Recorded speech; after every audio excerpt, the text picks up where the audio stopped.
Hi, Jonathan. Hey, hello. How are you doing? Good, thanks. I'm gonna make you a co-host so that. Okay. And I'll try to get myself a more professional background. Okay.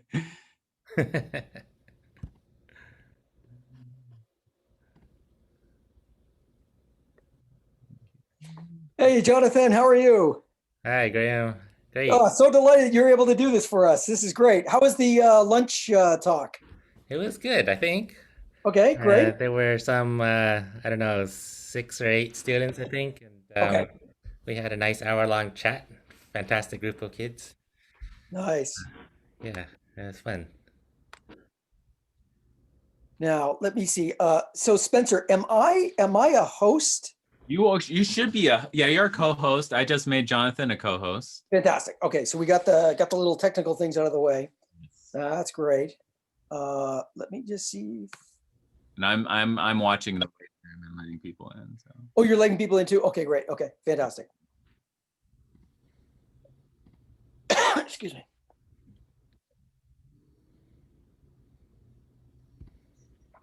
How's the not that this is exactly the first topic to discuss, but how's the COVID rates down in Irvine these days? Um, I think they're pretty bad. Are they pretty bad? Yeah. Oh, yeah. I Yeah, mean, I've heard Southern California is, but I mean, Southern California is a big place, so it's not exactly. yeah. But Yeah. no, I think every day we get a report of how many UCI related people have got it. Oh, yeah. And it's sort of hard to keep track because every day is a couple there. But then over the break, it was interesting because they didn't tell us anything. And then they gave us a 3 week summary. And it was like, 155 people or something like that over Wow. 3 weeks. So that kind of made it clear how bad it is. I mean, Yeah. there's not even most of the students aren't even here, right? So 155 people out of who is here is quite a percentage. It is indeed. Yeah. Yeah. Yeah. Yeah. Oregon, I guess, is better, I hope. Is it right? It seems to be, yeah, yeah, that's right. I mean, and in particular, where Eugene is in Lane County's rates have not sort of skyrocketed to the extent that others have. I see. Um, at least when you look at these national maps and you look at the colors, and Lane Right. County's color is sort of yellow, Uh, not red. So that's like, yeah, I that's the think we interpretation. are like past red into purple on most of these maps, so Oh, it's pretty bad in Southern California. yeah, yeah. So yeah, we've now taken to basically, ordering everything online and just getting it shipped to our door. Oh, yeah. Uh, Mhm, yeah, yeah. so Are yeah, you all doing group meetings and stuff online as well, or yeah, peer all group the meetings? journal clubs and seminars and everything all online. We've actually found that it's, as bad as it is for professors, it's pretty, I think it's much worse for graduate students, especially, first and second year graduate students. Yeah, in a way, because they're very isolated, and in at least in I don't know about every place, but even here, there's a number of them that they've joined together in a house, and so Mm-hmm. they share rooms in a house. But then if someone gets contact traced, or they get COVID themselves, then they have to all sort of self isolate in their rooms, and it's like, that would be crazy. So, better not to be confined to sort of house like thing, but yeah. Yeah, yeah, absolutely. It's terrible. Uh, So I think maybe Spencer, maybe we can just sort of monitor the incoming dings, and yeah, then when that starts to fall off, I think that should probably tell us when we should get going. Eh? What do you think? yeah, that sounds good. Okay. mhm.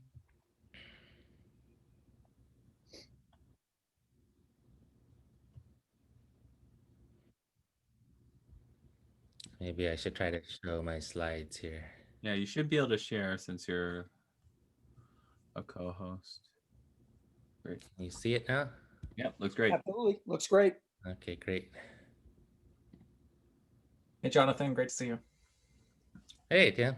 Hey, good to see you too. I have a little video in here, so I've now optimized it for video clip. It's amazing how sophisticated we all are now in Zoom. Speak for yourself. Oh, yeah, is that right? Yes.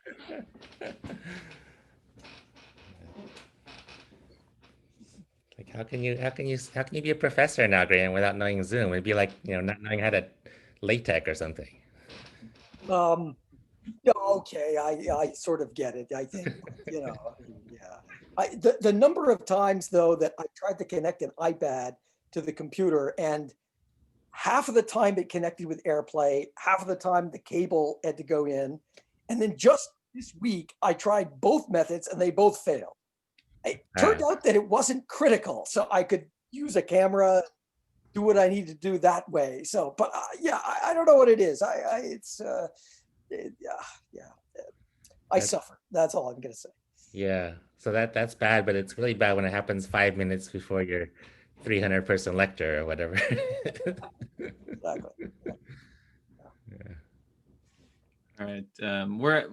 We've crossed 50. Do you think we should kind of get started and people will trickle in? I think that sounds good. You wanted to say a couple things, Spencer? Yeah. So I just wanted to make a couple of announcements. Just since this is the first colloquium of the quarter. So Graham and I are the co-organizers of the winter colloquium series, and so there are actually going to be a few gaps. So there's going to be 3 weeks where we don't currently have any colloquia scheduled, and that's week 3, week 6, and week 8. So it's spread out. And the thinking that Graham and I came up with was, just because we're all struggling with the pandemic, and we want to be, respect people's time and what the energy they can put in. Some people can't make it due to childcare and things like that.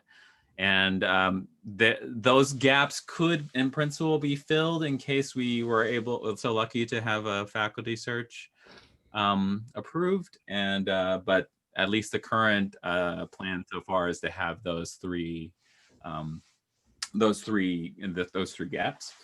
There will also be, a bit of more of an emphasis on diversity, equity, and inclusion. I'm the co-chair with Giant on the diversity committee. And so next week it'll be Ed Bertschinger, he's the co-chair of the Team Up report. And that's something that the department and the diversity, committee are thinking about. How can the department, enact some of the changes suggested in the Team Up report? And so I think that'll be a very interesting discussion and help us get, situated on that. Yeah, so that's all I want to say. And now I'll let Graham introduce Jonathan. Great. Yeah. Thanks, Spencer. So yeah, we're super delighted to have Jonathan Feng from UC Irvine to give the colloquium. Jonathan, I've known for at least a couple of decades. And let's see, but just to give you your brief background, he was a PhD under Michael Peskin at SLAC. Then he spent time then he spent time as a postdoc at Berkeley, IAS, and MIT, if I remember correctly. And then he moved to UC Irvine, where he's been a professor now for I guess it's over 20 years, right? Almost, yeah. Maybe 20 years on the nose, actually. And so he's always been the staple of UC Irvine for me as particle theory. And has done a great job building this group up, and so it's a powerhouse of theory these days. So anyway, but I've invited him today to tell us about an awesome experiment that he is one of the people who's co-leading, and it's called FASER. And so the title of this colloquium is "Faster, Smaller, Cheaper: FASER and the New Frontier in Particle Searches at the LHC." So please, Jonathan. Okay, great. Thank you. So it's really great to be able to give this talk. Thank you all for coming. I've actually never been to Oregon, despite the fact that I have so many connections with many people there, especially particle theory, but also particle experiment. Many familiar old friends from ILC days, still working on ILC, of course, but I would view them best, I don't know, 20, 30 years ago. So it's fantastic to be able to talk here. So I am going to talk about this experiment FASER, and I would claim that it's faster, smaller, and cheaper.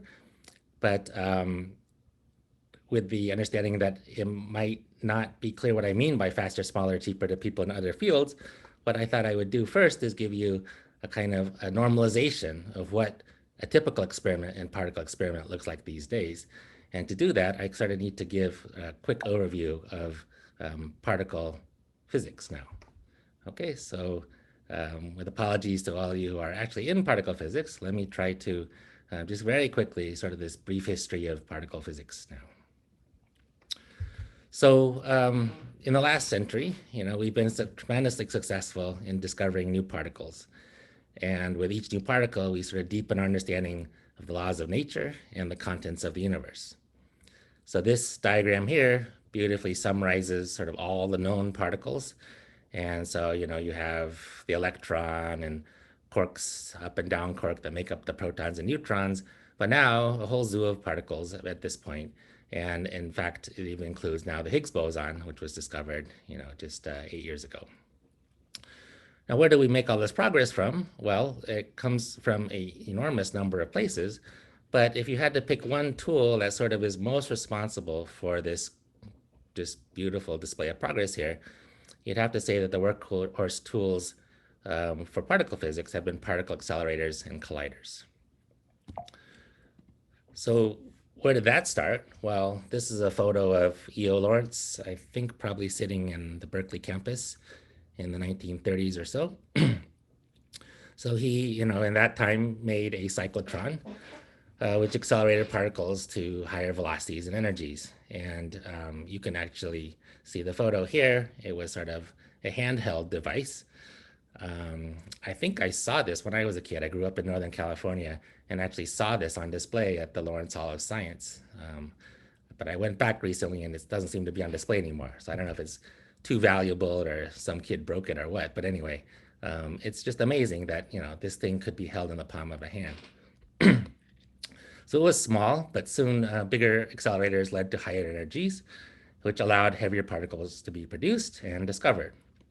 And this kept going for decades. And the latest realization of this is the Large Hadron Collider in Geneva. So here's a beautiful photo of it. It, of course, is about 100 meters underground. And so, this yellow line here is just drawn on top of the map. But it's showing you how big this is. And so, in the background here, you see the Geneva airport. There's the runway, Lake Geneva, and that gives you a sense of the size. This is an enormous machine, and it's now colliding protons at center of mass energies at 13, hopefully 14 TeV. Now, along this ring, of course, you need to do more than just simply accelerate protons to high energies. You need to actually observe what happens when they interact. And so if you go back over here, there's a bunch of experiments that are laid out here showing, the experiments, the detectors that actually along this ring. Atlas is the one I'll show next, partially because we work on that here at UC Irvine, but also because you work on that up in University of Oregon. So here's the Atlas detector taken apart, but it gives you a feel for what this requires. It's one of several giant detectors that observe particle collisions at the LHC. And for scale, here's this person down here, if you didn't notice him, showing you that this is, a 6-story tall scientific instrument. Okay, so how big is big science then in this field, particle experiment? So the sizes are, I would say, big. Okay, we're talking about colliders that are sort of the size of cities and detectors the size of buildings, as I've shown you. The time scale is long. The LHC was conceived in the 1980s, if you could trace it all the way back to the very beginning. It was constructed from 98 to 2008, and it's been running since then with periodic shutdowns to upgrade and fix equipment. But we're talking about projects that are sort of on the time scale of decades. The budget is expensive, I would say. The cost of constructing the LHC and the various experiments was roughly $10 billion. The annual operations budget of CERN, the host laboratory, is about $1 billion per year. And, that seems pretty expensive. It kind of depends on how you look at it. Fabiola Giannotti, who's the director general of CERN, and very important, is Italian. She notes that this is only 1 coffee per year per EU citizen. And she also noted that in most parts of Europe, especially up in the north, the coffee is worthless, so it's not much of a cost at all. But, to most people, a scientific project that's $1 billion a year is quite a lot of money. And last, how many people does it take to do something like this? The answer, I think, is many. So here, I'll show you a recent CMS author list. I think many of you know these are big collaborations, but sometimes it helps just to see this again. Here's the CMS collaboration. And this is just the first page of the author list. There's already a lot of people on here, but you realize if you look at it carefully that this is alphabetical by country, not person or institute, but by country. And we've only got to Bulgaria at the bottom here. And so this goes on and on and on and on. By the time you get to the end, it's 4,000 collaborators from 230 institutions in 51 countries. Okay. So that is sort of the standard in this field. And when I say faster, cheaper, that's kind of what I'm going to be referring to, okay, relative to that. Okay, so the current status, if I were to try to bring this up to date right now on the slide, is that, this Higgs boson has been discovered. It completed the standard model of particle physics, which is an absolutely remarkable achievement. But so far, there have been no other particles that have been discovered and no real hints of new particles either. Of course, the LHC is far from over. It's currently in what's called long shutdown 2, and it will start up again. Everything working okay and COVID not delaying us too much in 2022, and probably run for another 15 years. So here's a plot showing the year down here on the x-axis, and then amount of data being collected, basically, luminosity. The blue one is the integrated luminosity, so let's look at that. And you see it started, 2008 to 2010 or something like that. And now we're here in this blue band, which is LS2, long shutdown 2, 2021. And, we're hopefully going to come out of that and start collecting data again in early 2022. But what you notice is that, we are far from over when it comes to the LHC. In fact, we're just starting. This is quite near the beginning. And given the expected amount of luminosity and data collected, it's got a long ways to go before it stops in 2037 or 2039 or whenever it finishes. So the big questions are, will we find new particles through conventional searches at the LHC? There's a lot more luminosity to collect, and many people, including people in Eugene, are looking in very clever ways to try to find supersymmetry or extra dimensions or various other kinds of new physics. But at the same time, an obviously good question is also, while that's going on, what other approaches can enhance the prospects for discovering new particles? So there are conventional searches, and for lack of time, I won't be able to describe what that means exactly, but suffice it to say, there are searches that have been going on for decades, and they can continue to go on, and they're still interesting. But are there qualitatively new ways to look for new particles, which might sort of enhance the discovery prospects of this giant undertaking? So what I want to discuss now is basically the answer to this question, or one answer to this question, which is that there is an entirely new way to think about looking for new physics. And it's something what we could call the lifetime frontier, sort of a new unexplored region of model parameter space where you can look and try to find new particles. Let's see, before I go on, are there any questions? I know it's kind of hard in this setting, but are there questions before I go on? All right, so let me talk about this new frontier. So, like I said, we found the Higgs boson. We haven't seen anything new for 8 years. So maybe we should kind of go back to the drawing board and just look at the big picture and try to figure out what our strategy should be. So if you do that in sort of the most broad brush, 30,000 foot level view, you can say, okay, look, I'm going to look for new particles. They have some mass and they have some interaction strength with us. And so I can look at this plane and sort of figure out what parts of the plane I can map out and look for new particles in. So the mass scale here, just to set things up, is, this is logarithmic, okay? So MeV is about the mass of an electron, GeV is the mass of the proton, and TeV is sort of the scale that the LHC is looking at. And then on this axis, interaction strength just kind of means, how big are the couplings of these new particles. So 1 is sort of any of the forces we've heard about now, strong force, weak force, electromagnetism, they would all be effectively 1.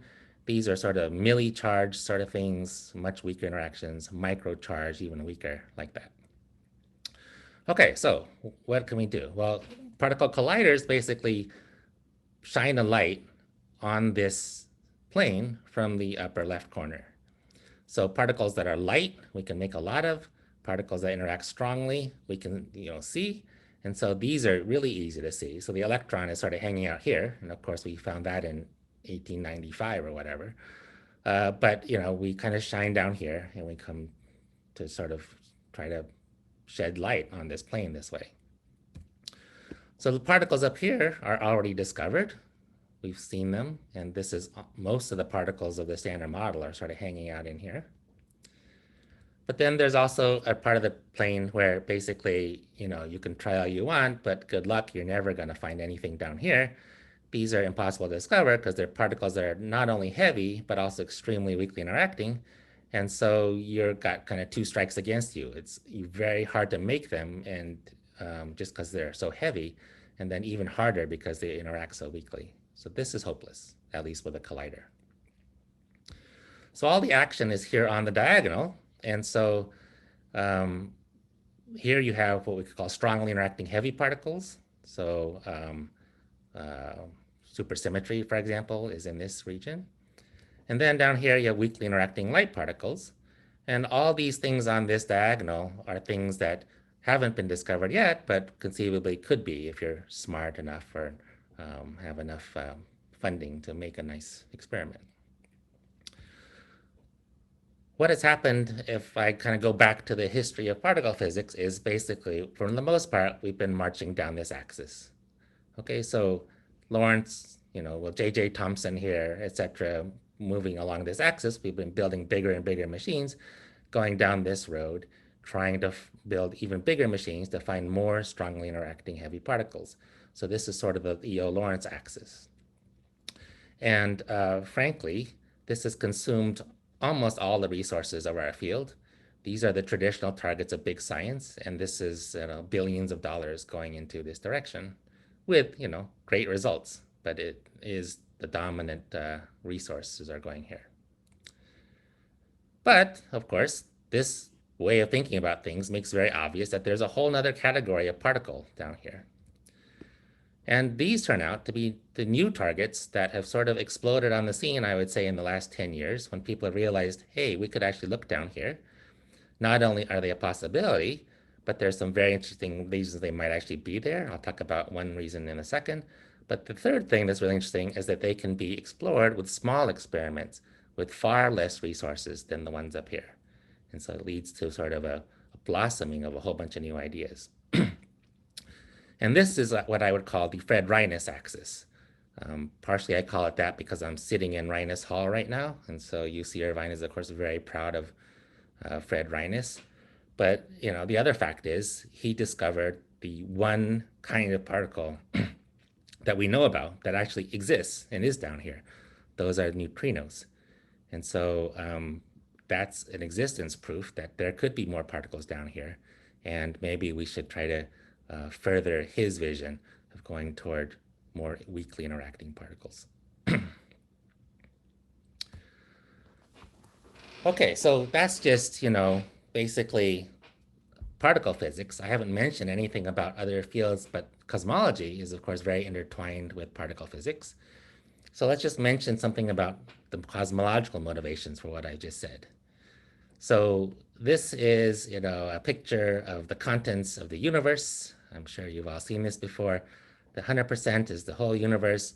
Dark energy is 68% of the universe. Dark matter is about 27%. And all of the stuff that we know about, the whole periodic table of the elements, all of that stuff goes into this atoms section.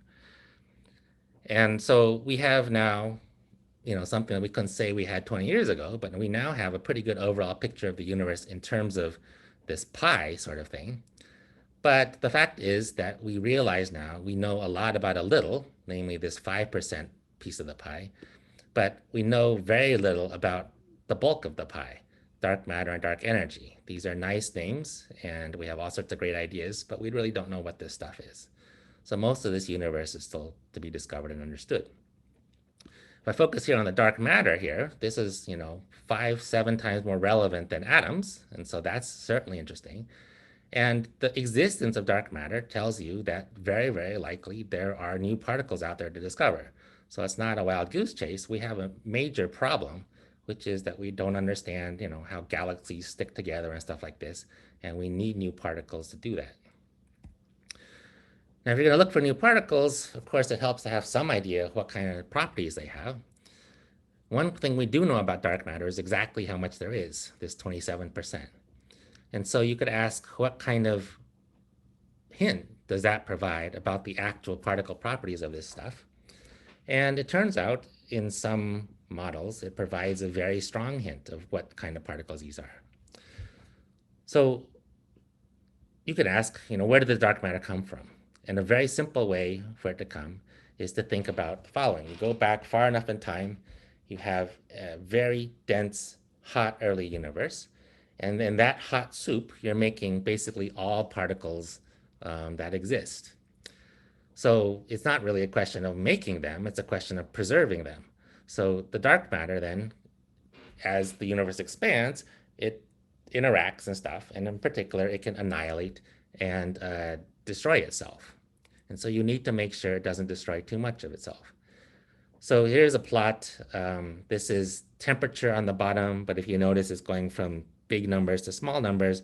It's because time is actually flowing this way. Okay, so we put the temperature in the reverse direction so that time goes in the usual way. And what's plotted here is sort of the number of dark matter particles. And so it starts off high because there's this soup of dark matter particles and there's lots of them. But then what happens as time goes forward is the dark matter can annihilate and kill itself off until you lose number density this way. And so it drops and drops and drops and drops. And it would drop until 0, except for the fact that not only is the universe getting colder, but it's also getting bigger. And so eventually the dark matter can't find its partner to annihilate. It's just too empty and dilute. And so it stops annihilating and you get off this curve. And so then you're left with some amount of dark matter. And if this is the mechanism for how dark matter is left in the universe, then the requirement that you end up with exactly 26.8% tells you something about the annihilation of dark matter. And so this is a very beautiful subject. It's called freeze out of dark matter. And the bottom line is that the amount of dark matter left over is inversely proportional to its annihilation strength. If it annihilates faster or with a higher interaction strength, then you get less of it. And so that's why there's an inverse relation. And just basically from dimensional analysis, you can figure out that this thing is going to lead to the amount of dark matter is proportional to the mass of the dark matter squared divided by the coupling to the fourth. So some interaction strength to the fourth down here. Okay, so that was probably really fast, but let me just get to the point, which is that you can then say, okay, what mass and what coupling lead to omega of 27%? And so here's a plot of this. Here's the mass of some hoped for dark matter candidate, and here's the coupling. And this is work done with Jason Kumar and Haibo Yu and Hutsu Tu a long time ago. On these curves, sort of in this band, you get the right amount of dark matter. Okay. So what are these curves telling you? Well, one famous thing is something called the WIMP miracle. It turns out that up here, where you have 100 to GeV to 1 TeV dark matter masses and sort of reasonably strong couplings like you would in the known interactions, you get the right abundance of dark matter. Okay, and it turns out a whole bunch of theories actually predict particles that look just like this. And so that's sort of remarkable that particle theory considerations lead to cosmologically significant particles. But what Jason Kumar and I pointed out, and there were other people who did similar things at a similar time, is that this little point that many of us were focused on for years is just one point on an entire line. And you could actually be anywhere on this line and get the right amount of dark matter because you could just scale m and g in the appropriate way and you preserve a constant omega. And we gave this the name the WIMP-less miracle because you still got this miraculous fact that particles ended up with the right relic density, but you didn't actually have WIMP particles like you had up here. And so you had a whole family of solutions to this problem, which weren't just in this point here. Okay, so what does that have to do with anything I talked about before? If we look at this plane, which I already introduced you to, and we now put an overlay of cosmological considerations on it, you find the following. All these particles that are already discovered, they anyway were no good for dark matter because there's too little of them to be dark matter. They would have annihilated off too much. The ones that are impossible to discover, well, that's too bad, but in some sense it's okay because they would have been too much to be dark matter, okay, because they interact very, very weakly, so they don't annihilate enough. And the right amount of dark matter happens right along this diagonal. And so it's, kind of a remarkable fact that if you close your eyes, were blind to particle physics and simply asked from the point of view of astronomy and cosmology, where do you expect new particles to be? They would lie along this diagonal. And it turns out, from the particle physics point of view, folding in all the progress we made in 70 years of particle physics and building colliders and stuff, this is exactly the line we're on right now where we're trying to find new particles.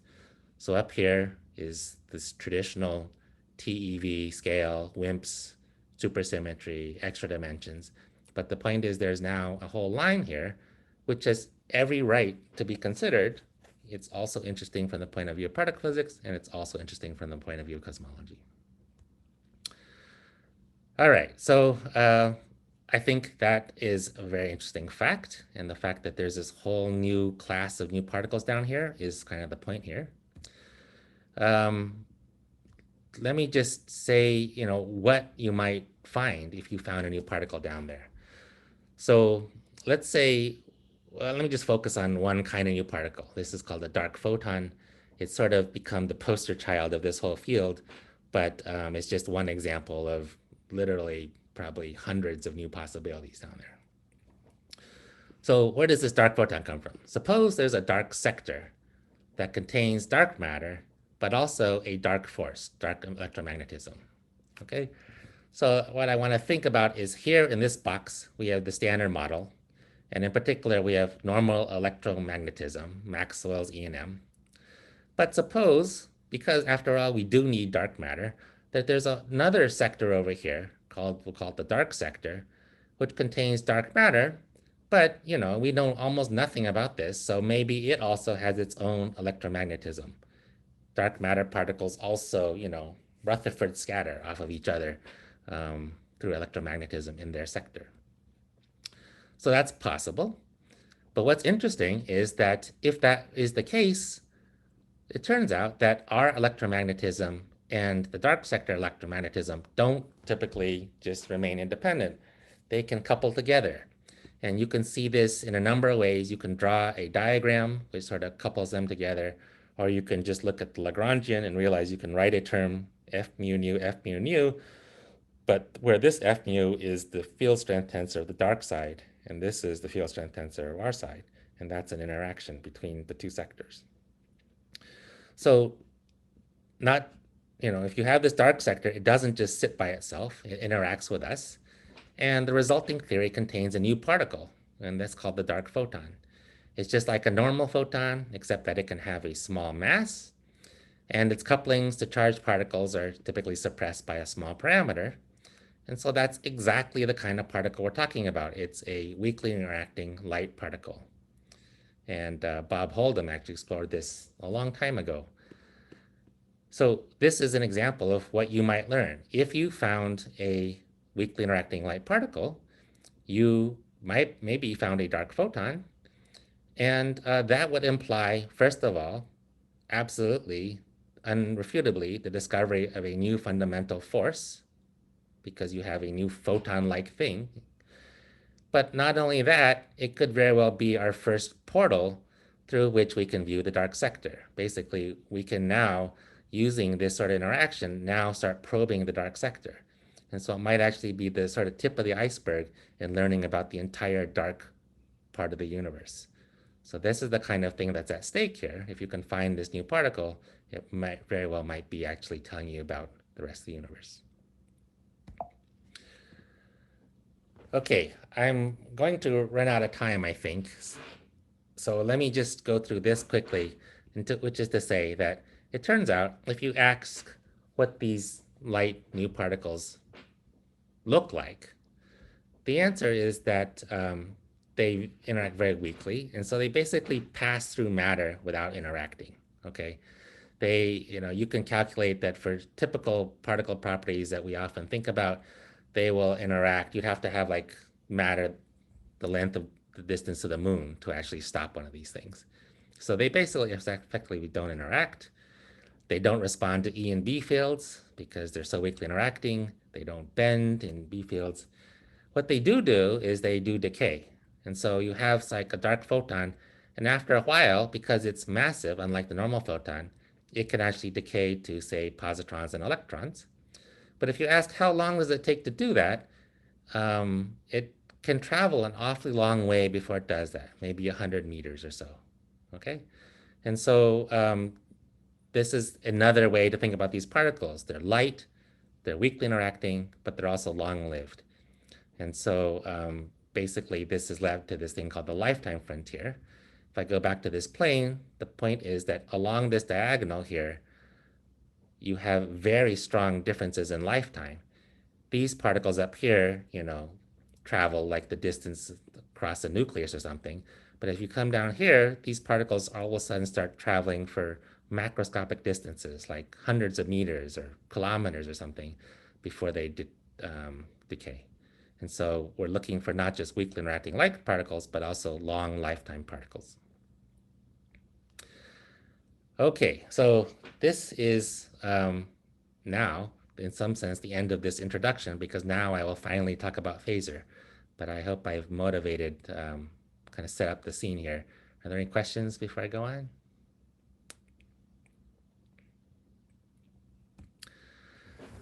Okay, so we want to look for new light particles.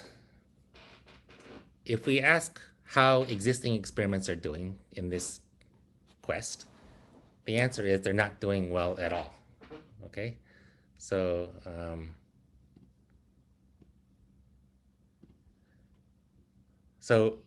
if new particles are light and weakly interacting, existing detectors are almost perfectly designed not to see them. So why is that? So here is ATLAS again, and it's designed to find heavy particles. Why? To make such heavy particles, think about what happens. You have colliding beams with protons. They come together, and you're going to make an extremely heavy particle. So most of that kinetic energy is converted into rest mass to get that to work. So you're going to convert that into rest mass, this big, heavy, giant thing, and then those particles have very little energy left over to be moving very much, so they're produced almost at rest. So they're just produced, and then because they're at rest, they decay isotropically. They just spray all over the place. And that's great for ATLAS because ATLAS is incredibly well instrumented off the beam axis. And so when stuff comes through, like in these black arrows, you'll see it. And that's what ATLAS is super good at. But light particles are dominantly produced in glancing collisions. So basically, two protons come down the beam pipe, they hit each other, one just sort of nudges the other one and makes some sort of a slight collision, and you get lots of light particles. And so those light particles typically go down the beam line along these red directions. Okay? Can you see that? Well, no, because that is exactly the one place where Atlas and basically all other existing detectors have no instrumentation, because they have to have a hole here to let the protons come in to collide. So every single collider detector has a hole exactly in the place where all the light particles will flow out of. And if that weren't enough to add insult to injury, as I mentioned, these light particles are long-lived. And so even if you had some way of instrumenting this position right here, this dark photon or whatever it is would just pass right through it and would go off for a kilometer before it decayed. You could see it. So there's sort of two reasons these detectors are terrible at looking for these new particles. They have holes where the particles go, and they're just all in one small region. And so things that decay far away aren't going to see them. So how can we fix this? Clearly, what is needed is a detector to complement these existing detectors and cover their blind spots. Okay, and that's basically it's an incredibly simple idea, this idea behind FASER. This is the idea. How can we complement Atlas? Well, one thing we could think, first thing, is just stick a detector right here where the red beam's coming out. But instantly you realize that's not going to work, because then how are the protons going to get in to make the collisions? You just block the beam, and so that is completely self-defeating. But if you go far enough away, you know that these proton beams don't just go in straight lines forever. Eventually they're bent by magnets, because after all, the LHC is a circular collider. So eventually, far enough away, they have to sort of curve. On the other hand, the light particles, they go straight. These new particles we're looking for, they have very weak interactions. They're not bent by B fields. They will just go straight. So the idea is, if you go far enough away, then the magnets will automatically separate the proton beam away from the stuff you're looking for. And by the way, incidentally, you wanted to go far away anyway, because these were long-lived particles. So you needed to get out a certain distance so that you could watch them decay. So this is basically the fundamental insight I and three postdocs at UC Irvine had 3 years ago. This is Felix Kling, Sebastian Trojanowski, and Ifta Galan, three fantastic junior people. And what did we do when we thought this? Well, we did what anyone would do. We went to Google and typed in like LHC map. Okay.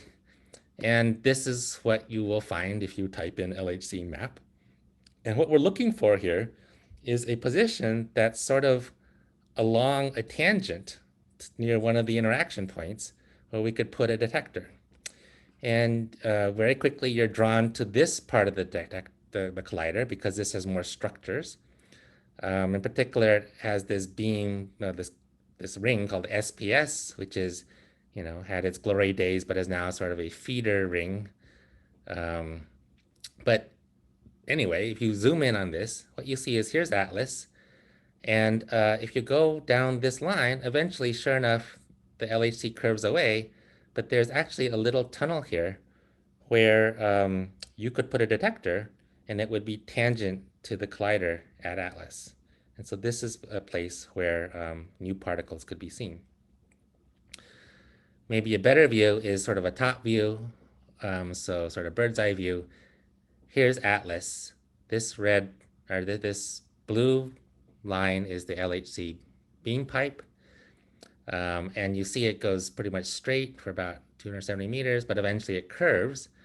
And so all the protons are going to go off this way, but the red dashed line is where the dark photons and other new particles would go. And that intersects with this little side tunnel, which is called TI-12. And the idea is that there's already a hole here, a tunnel, where you could put a detector without much excavation. And so that got us extremely excited. Here it is, the view as of 2 years ago. If you go down there, so this view is basically standing in this cavern here, looking to the west, and you see the proton beam for the LHC going right by you and over here, but the particles that go straight actually come down here and come right out of this side tunnel, TI-12, which is this abandoned sort of service tunnel that no one was using at the time. And so the particles we're looking for, they basically, the point is they are produced at the Atlas IP. They come down here. Eventually they leave the tunnel and they pass through 100 meters of rock, but eventually they would reappear here and could be detected here after a 480-meter travel distance. Okay.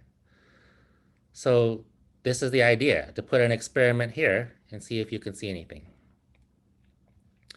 Let me try to give you a nice movie. This was, once things get going at CERN, all sorts of resources come into play. So Liam Doherty from CERN Integration made this movie. Just to orient you before we start, this is Atlas here. And what we're going to do is swoop in and then follow the path of a particle made at Atlas and then detected in this TI-12 in some experiment like FASER there. Okay. So here it comes swooping in. And then these towers are basically where Atlas is. And then you go along.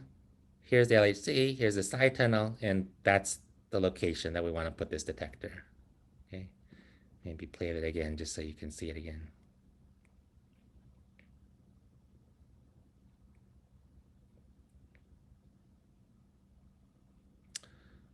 Okay, so hopefully that was clear. That makes sense. Okay. So, okay, that's the idea. You want to put a detector in this position. Now, the next question you would probably ask is, well, how big does that detector have to be? You're putting this detector 5 football fields away from the interaction point. Particles kind of spray out. By the time you're that far away, you're going to need a giant detector to cover a reasonable solid angle to catch all these particles, you think, right? So let's think about that. Well, if you think about, say, the dark photon again, it's like a normal photon. It can be produced in pion decay. So pions decay to 2 photons. I guess this is a little bit more for particle physicists, but anyway, they can also decay to a photon and a dark photon. If you think about that, that means the transverse momentum on that dark photon is going to be about the pion mass. Okay, and so the transverse momentum is about 200 MeV or lambda QCD, something like that. If you have a TeV dark photon, that means its longitudinal momentum is a TeV, its transverse momentum is 200 MeV, its opening angle is then 0.2 milliradians. So these particles go down the beam pipe to with an accuracy of 0.2 milliradians. That's extremely collimated. Just to give you a feel, the moon is 7 milliradians if you just look at it on the sky. Okay, so we're talking about a beam of dark photons that's far more collimated than the size of the moon on the sky. If you ask how far has that sort of spread out by the time you go 480 meters away, the answer is about 10 centimeters. So in other words, you go 5 football fields away from Atlas and you hold up a 8.5 by 11 piece of paper, and most of those particles will have gone through that piece of paper, even though you're so far away. So this is really exciting because it means you can probe a new region of new kinds of models, look for new kinds of particles with an experiment that's the size of, this big, right? Something that you could put on your desk. And so this is where we got very excited. In short, the population of TeV dark photons, or any other new particle produced in pion decay, or for that matter, kaon, D, B meson decay, is far more collimated than I've been showing in this diagram. So I've been showing these red things sort of as the, kind of dark photons coming out. This is spreading out far more than is real. If you look carefully, here's actually 2 people here, right? And so they're, 5, 6 feet tall. We're talking about after 5 football fields, this is spreading out by 10 centimeters. So, it basically be impossible to give an impression of how collimated this is.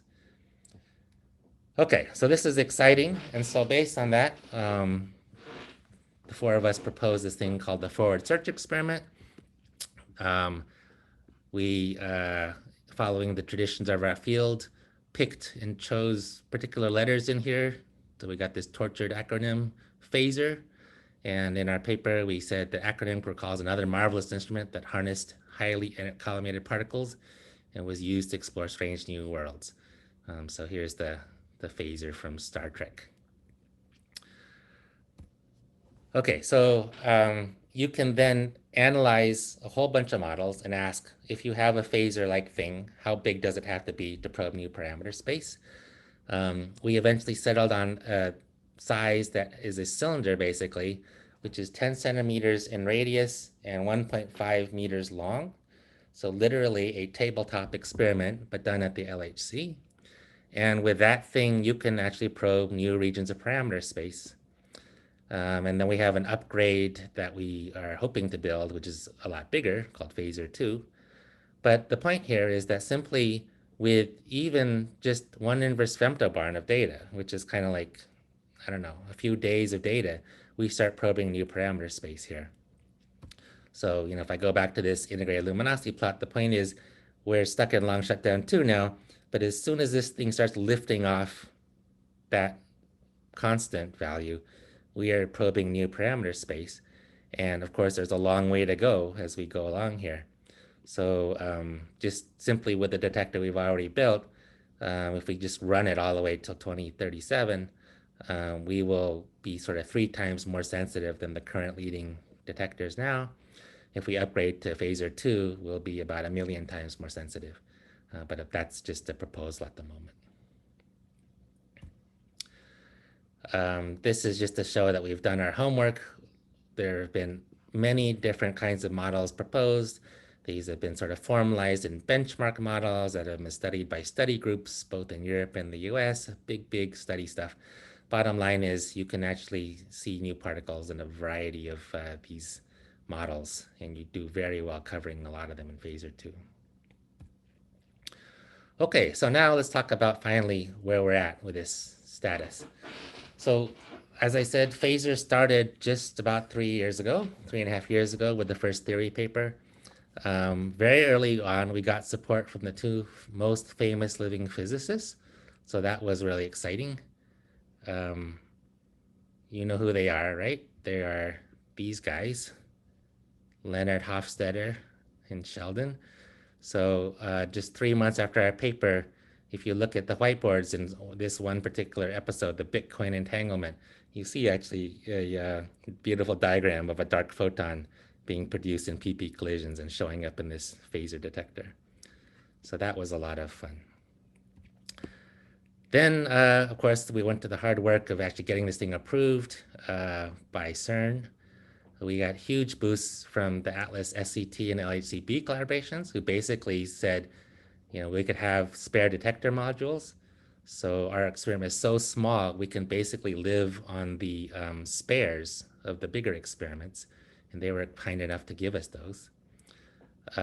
We got funding from the Heising Simons and Simons Foundations about a year later, just at the sort of $1 million level, which is enough to fund all construction for this experiment. We were then fully approved in March 2019, had our first collaboration meeting in April 2019, and have been constructing and commissioning the detector. And it's basically just, the first half of it has just been installed in the tunnel just before Christmas. And the second half will be finished in about 3 months. And then we'll start collecting data in 2022. So let me just give you some sort of scenes. This was the first collaboration meeting. Just an incredibly small number of people if you compare it to the CEMS author list I showed you before. It's grown now. This is the collaboration today, but it still fits on one slide. And so we have 66 collaborators from 19 institutions in 8 countries. Here are their logos.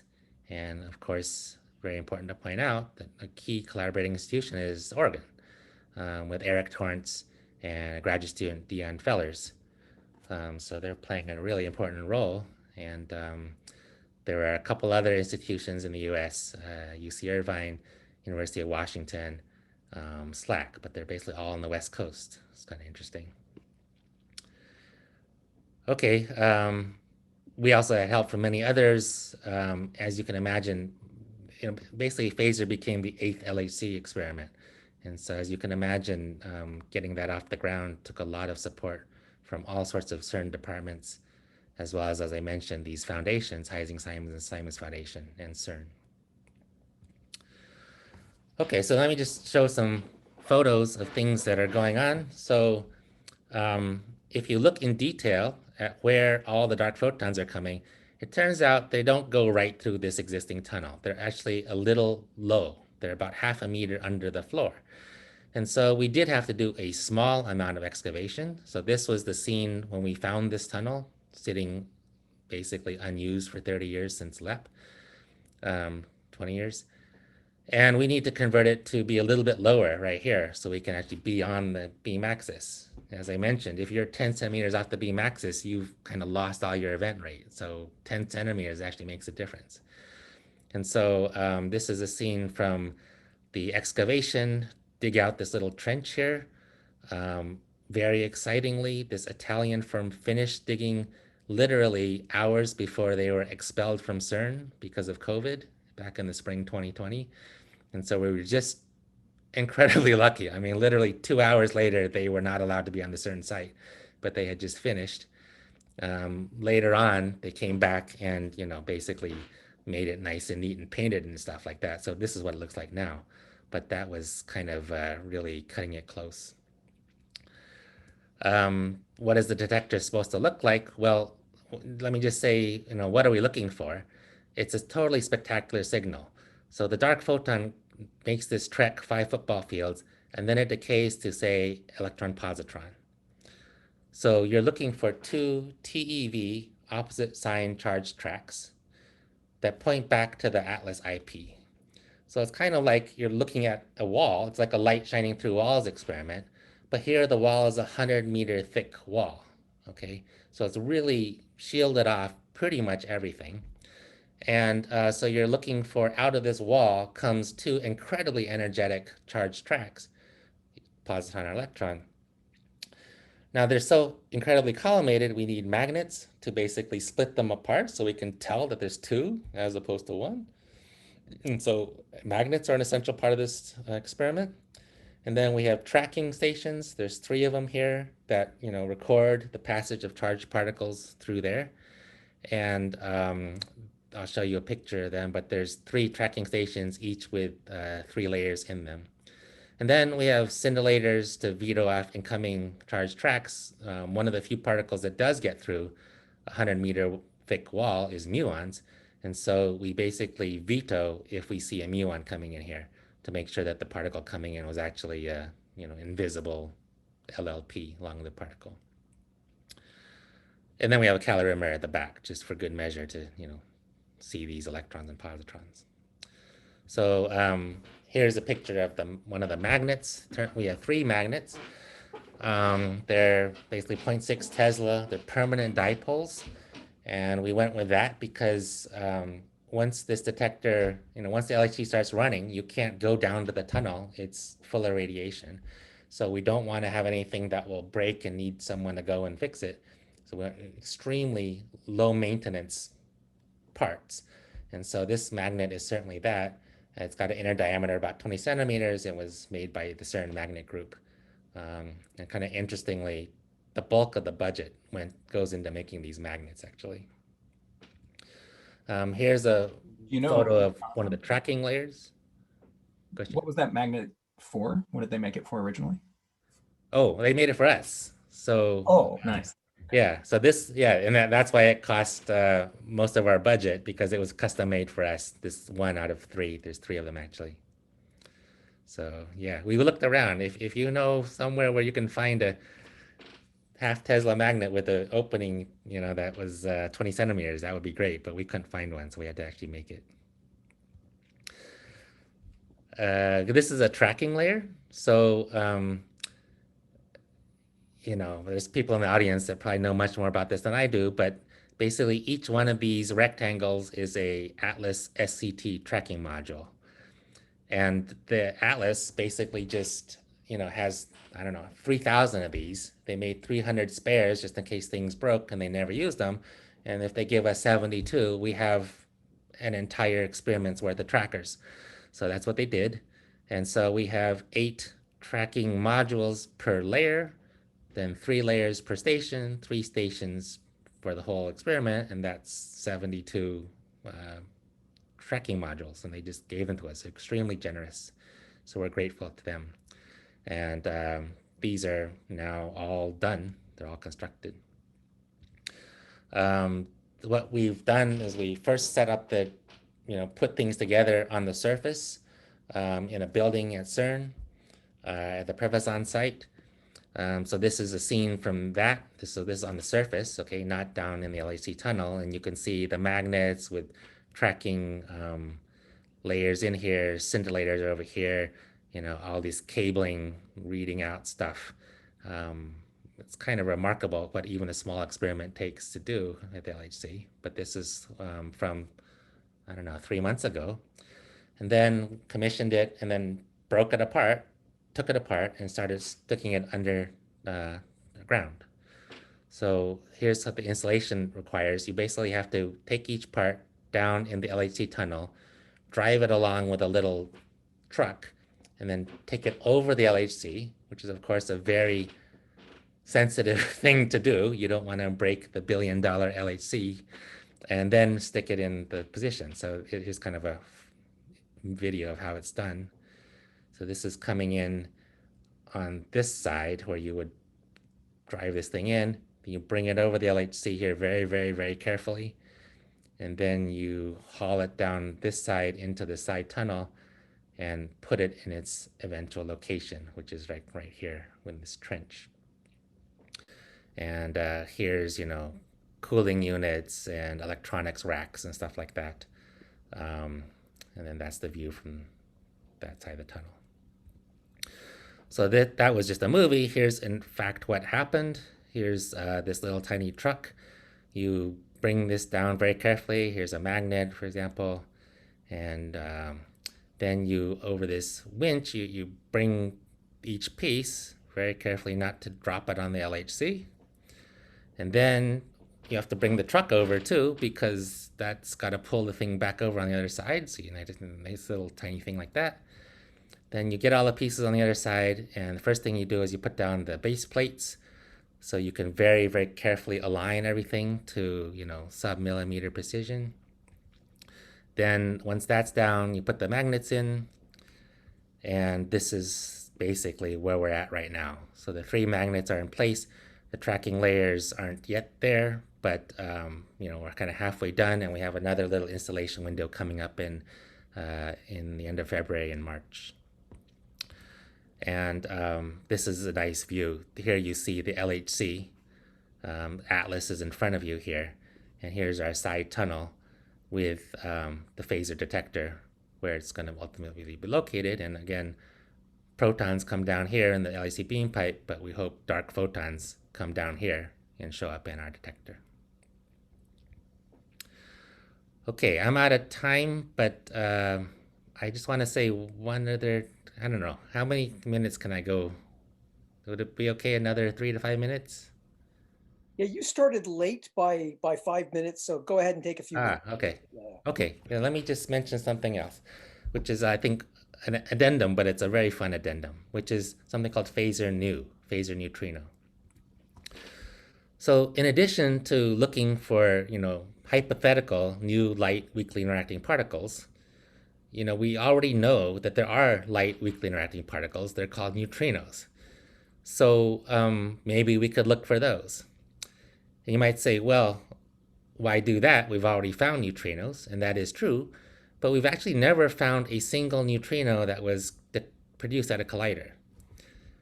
So in all the years of collider physics, no one has actually seen a neutrino produced at a collider that scatters off and you can actually detect it.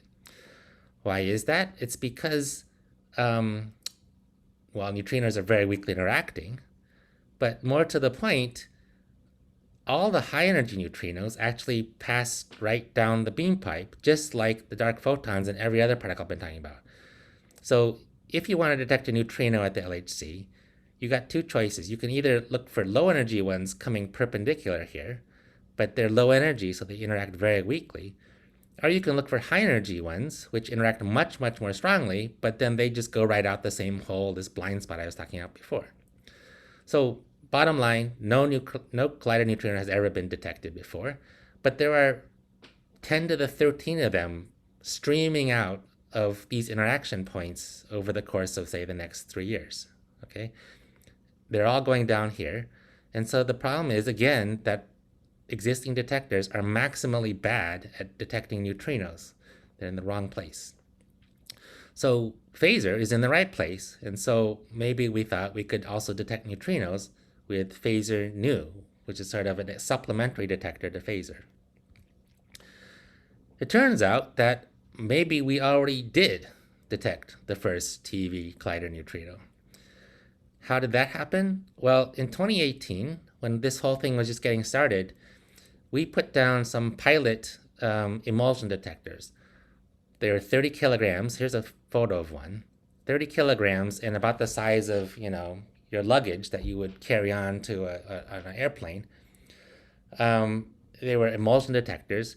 Why did we do this? Well, we wanted to basically calibrate background. We thought that we had an extremely quiet location, but we wanted to prove it. And so we stuck this thing down there just for like 6 weeks. There was a technical stop when the radiation level went down. We went down, dropped this thing there. The LHC started up again. 6 weeks later, there's another technical stop. We come down, we pick this thing up and bring it back up. It turns out that briefcase in 6 weeks is expected to have seen 10 neutrino interactions. And we are now analyzing the data. And here are actual event displays from that data. And basically the idea is nothing is coming in here and a huge shower of stuff's coming out this way. And this looks awfully like a neutrino, which is, scattering and leading to hadronic showers through neutral current or charged current interactions. And so, this is kind of remarkable. We've now done enough analysis. There should be a paper coming out in maybe a month or two. The chance that these are actually neutrinos is not 100%. There's some background. It's probably about 95%. So this is not a 5 sigma detection of a collider neutrino, but it's sort of a proof of principle that basically you don't need an amazing detector. You just need to put it in the right place. And this is the right place. And when we put FASER new down there, we will actually detect thousands of these neutrinos. So this is actually shown here. There's an emulsion detector we are now constructing, which goes in the front of FASER. It's called FASER new. Here's some facts about it. It's similar in size, 20, 30 centimeters across, transverse, about 1 meter long. It consists of 770 emulsion layers interleaved with 1 millimeter thick tungsten plates. And we put the emulsion down there. Every 10 to 30 inverse femtobarns, we pull it out. So that's roughly 3 months, 2 months. We pull it out, put a new set in, and we now have complete funding for this as well to do this throughout Run 3. And the projections are that we will clearly detect the first collider neutrino ever. We expect to see about 1,000 new E's, 10,000 new mu's, and 10 new taus, all at TeV energy. So these are the highest energies ever produced by humans. The only competition there would be IceCube, which is, of course, seeing astrophysical neutrinos. But we will see TeV energy neutrinos of all 3 flavors. Those of you who are sort of expert in this know that 10 new taus basically doubles the world's supply of new taus. There's the least well understood standard model particle. And then, 10,000 new mu's, you can do sort of 1% statistical analyses with that many new mu's. So anyway, that's fun. The point is that we've probably already seen the first of these, but this is just the beginning, and we expect thousands of these TeV neutrinos to be seen. These are some sort of showing what's known now. If we just look at this one, just a matter of time. The black things are data, and so all existing neutrino experiments have found neutrinos up to about 300 GeV. IceCube has seen these up at the 6 TeV and higher level, but there's this complete missing gap here where no one's ever seen a neutrino interact in the TeV energy region. And what I'm saying here is that we expect to see about 10,000 of those in the next 3 or 4 years. Okay, so that's it. So thank you. Sorry I got over, but the point here is that there's a new target for particle physics experiments, light, weakly interacting particles at the lifetime frontier. Many people, in Oregon and elsewhere also are very interested in these. I've just talked about one small aspect of it, but it's true that fast, small, and cheap experiments can really provide world-leading sensitivities here. And so this FASER thing realizes the fast, small, and cheap in the following way. It took about 18 months from the first theory paper to the beginning of construction. This thing is small, literally fits on a tabletop, and it was cheap. It's about $2 million. And so we're looking forward to taking data in 2022 when the LHC turns on. I think it's pretty safe to say we will guarantee get new neutrino measurements at energies never before seen. And then, of course, there's discovery prospects for a host of new particles that have been proposed. Here's a fun little GIF, and here's our website if you're interested in more information. So thanks. Okay, so maybe we can unmute and clap.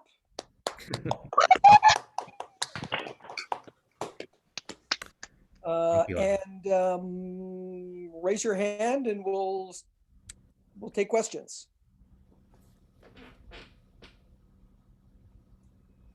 Oh, I know how to raise your. Yeah, hang on. Ask to unmute. Do I ask to unmute? Yeah, I'm supposed to know these. There. Did that work? Go for it, Chester. Well, thank you, Dr. Feng, for the interesting presentation. Is the signal possibly limited by by dark photons not decaying before they've reached the detector, or possibly decaying too early and then the invisible products decaying to the point the detector can't see it? Yeah, absolutely. So, yeah, this is a. Let me just show everyone in case others aren't quite on board with what you're saying. So, we make a dark photon here. If it decays over here, the electron and positron will get absorbed in this 100 meters of rock, so we'll never see it. If that dark photon just goes straight through FASER and decays over here, of course, we'll never see it either. So we have to be lucky in having the dark photon decay in this little tiny segment. We're talking about a few meters out of 500 meters here. And so this is a frustrating thing that you're right, we do have to rely on this. The way this works is that the number of dark photons in some of these models that are produced here is just huge. So, it's like 100,000 or something. And so we can take this hit of, a factor of 1,000 and still detect tens or hundreds of dark photons here. But it's a frustrating fact that, there could be a lot more, it's just that we don't really know how to get to them. If we could extend FASER and make it a little longer, of course, that would help. And that's basically what FASER 2 is, sort of an upgrade to, just enlarge it. But at the moment, we're stuck in this little tunnel right now. Okay, thank you. Yep. Yeah, thanks. I'm really curious about how precise are the measurements, like the fact that you knew you had to dig into the floor. Are there just very detailed maps or yeah, so how is this done?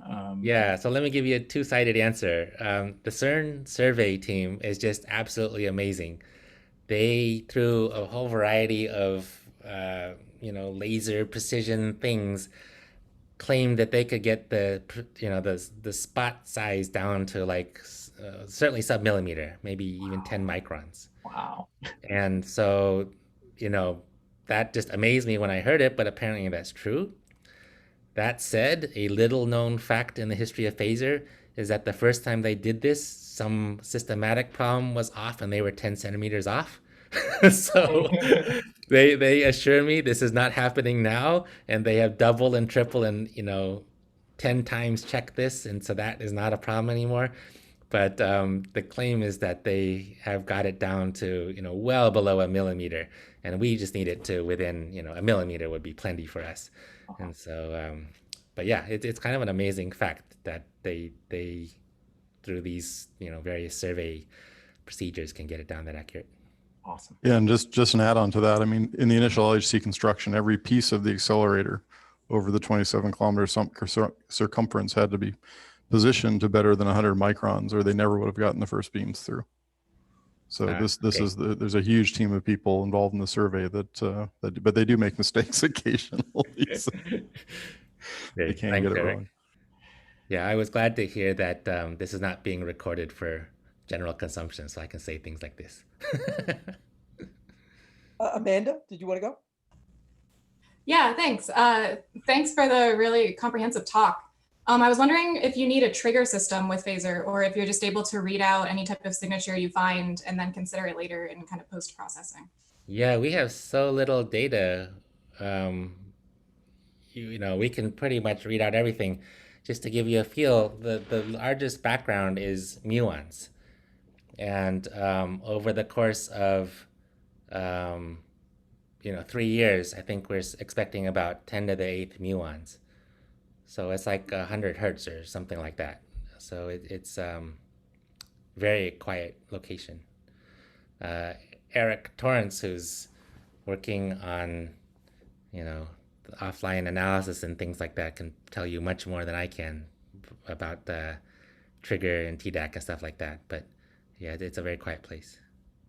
Yeah, just briefly, we do have a trigger system in the sense that we just have scintillators, but we plan to trigger anything that goes through the scintillators, and that should give us a rate of less than 1 kilohertz.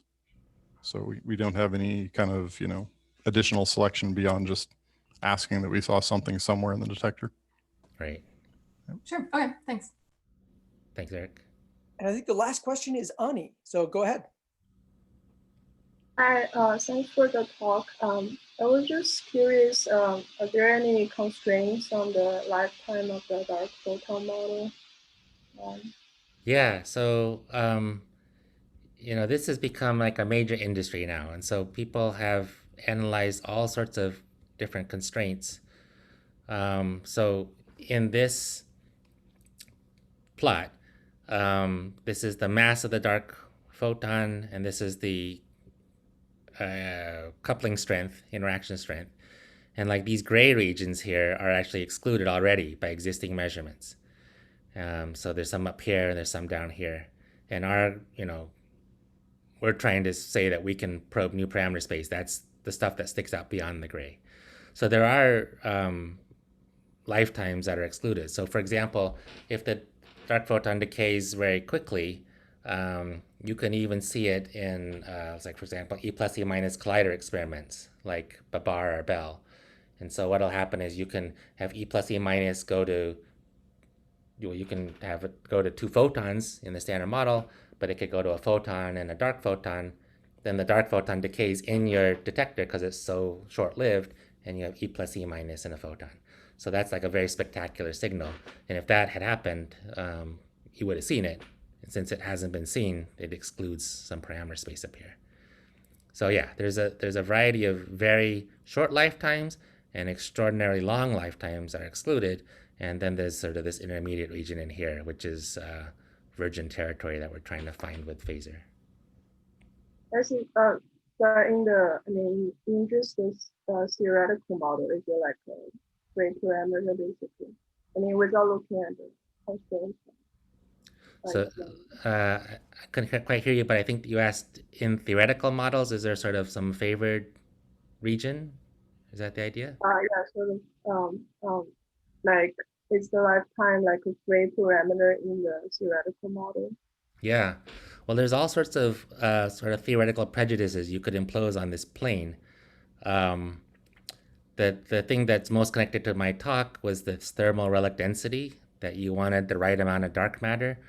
And that basically produces a favored region that kind of runs in this direction. And so kind of interestingly, FASER does cover some of that thermal relic region. There are a variety of other theoretical biases. There's some indication that dark matter might be self-interacting, and that argues for sort of a 10 MeV to 100 MeV mediating particle. So that's right in this region also. Something that is very near and dear to my heart is there's an anomaly which might indicate a 17 MeV particle. That's right here as well. So there's a variety of things that you might take as hints that this is a particularly cool part of the parameter space to be probing. But the big picture is we don't really know, and we just want to probe as much of this parameter space as we can to try to see if anything's out there. Okay, thanks. Mm-hmm. Okay, with that, I don't think I see any other questions, and we've certainly kept Jonathan on for some time past the talk. So I think Kept you guys on. wow, let's thank him for the fantastic colloquium, and let him get back to his family and other great things. Yep. Okay. Thank you so much.